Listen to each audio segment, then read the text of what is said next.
11년 만에 처음 있는 일이 지금 일어나고 있습니다. 고래들이 움직이고 있어요. 근데 방향이 심상치 않습니다. 거래소로 코인이 쏟아져 들어오고 있고 이더리움에선 큰 손들이 조용히 발을 빼고 있어요. 대부분의 개미들은 이걸 모르고 있습니다. 아니 알아도 어떻게 해석해야 할지 모르고 있죠.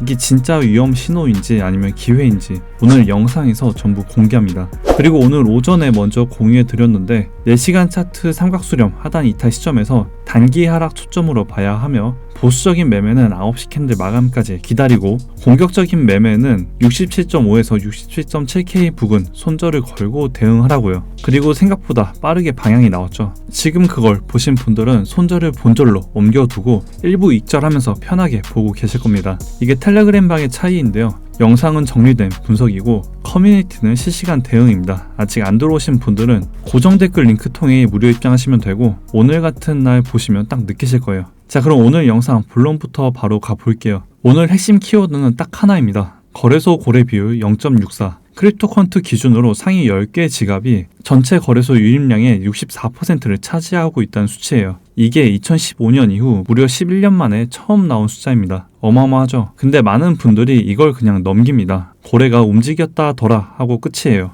이게 왜 중요한지를 제대로 이해하는 사람이 많지가 않습니다. 그래서 오늘 제대로 짚어드리려 합니다. 거래소로 코인이 들어온다는 의미는 쉽게 비유하면 이렇습니다. 여러분이 중고나라에 물건을 팔려고 할 때 창고 혹은 집에서 물건을 꺼내 판매 페이지에 올리잖아요. 거래소 유입도 똑같아요. 코인을 팔 준비를 하는 겁니다. 거래소 밖 콜드 월렛에 보관하던 코인을 거래소 안으로 옮겼다는 건 매도 준비에 들어갔다는 신호에 가깝습니다. 근데 여기서 중요한 게 있어요. 그냥 개인 투자자 몇 명이 판 게 아닙니다. 상위 10개 지갑이 전체 유입의 64%를 차지하고 있다는 거예요. 소수의 초대형 보유자들이 집중적으로 거래소로 코인을 보내고 있다는 뜻입니다. 10개 지갑이 시장 전체 유입의 절반 이상을 만들어내고 있다는 거, 이게 얼마나 이례적인 상황인지 감이 오시죠? 역사적으로 이 수치보다 높아졌던 시기를 보면 패턴이 있었습니다. 고래들이 거래소에 물량을 대거 옮기기 시작하면 단기적으로 매도 압력이 커지면서 가격이 흔들렸어요. 이건 단순한 공포가 아니라 실제 매물이 쌓이는 구조적인 문제입니다. 지금 비트코인 가격이 명확한 방향을 못 잡고 흔들리는 이유 중 하나가 바로 이겁니다. 그리고 ETF 유입이 둔화되기 시작하면 기관의 매수 여력이 줄어들고 고래들이 출구를 찾기 시작할 겁니다. 지금 그게 그대로 나오고 있습니다. 비트코인 현물 ETF 유입 흐름을 보시면 올해 들어서 완전히 바닥권이에요. 작년 초 ETF 승인 직후에는 기관 자금이 물밀듯 들어오면서 시장을 받쳐줬잖아요.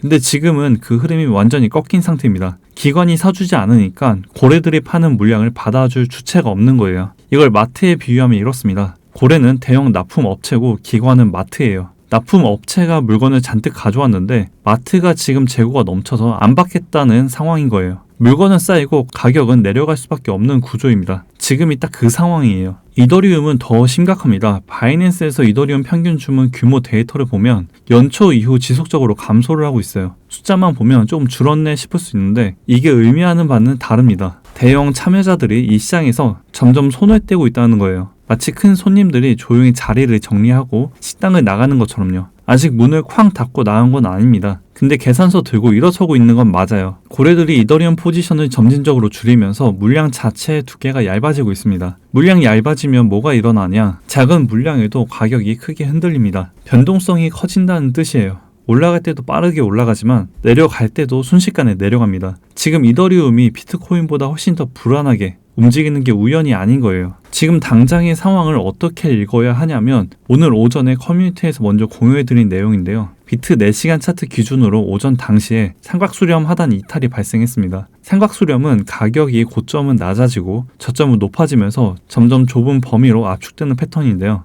마치 스프링처럼 에너지가 쌓이는 구조입니다. 근데 지금 그 스프링이 위로 튀어야 하는데 아래로 눌려버린 겁니다. 실제로 오늘 오전 예상보다 빠르게 방향이 나왔어요. 텔레그램에서 미리 대응하신 분들은 지금쯤 손절을 본절로 옮겨두고 일부 물량 익절하면서 편하게 보고 계실 겁니다. 이게 사전에 시나리오를 잡아두는 것과 아닌 것의 차이인데요. 하단 이탈이 확인된 이상 단기적으로는 상승보단 하락에 무게를 두는 게 맞아요. 지금 당장 상승을 기대하고 무리하게 들어가는 건 솔직히 위험합니다. 보수적으로 접근하신다면 추가 캔들을 더 확인하고 방향이 잡히는 걸 보고 움직이는 게 낫고요. 손절 없는 매매는 지금 같은 장에서는 특히 위험해요. 이건 무조건입니다. 많은 분들이 놓치고 있는 부분은 고래가 판다는 것만 보고 겁을 먹는 거예요. 반은 맞고 반은 틀렸습니다. 이 0.64라는 수치가 마지막으로 나온 게 2015년입니다. 그때 이후에 어떤 일이 있었는지 기억하시는 분들 있으실 거예요. 그 이후 2017년도부터 역사상 손꼽히는 강력한 상승이 나왔습니다. 고래들이 거래소에 물량을 쏟아내고 시장이 흔들리고 개미들이 손절하고 나간 그 자리에서 다음 사이클의 씨앗이 뿌려진 거예요.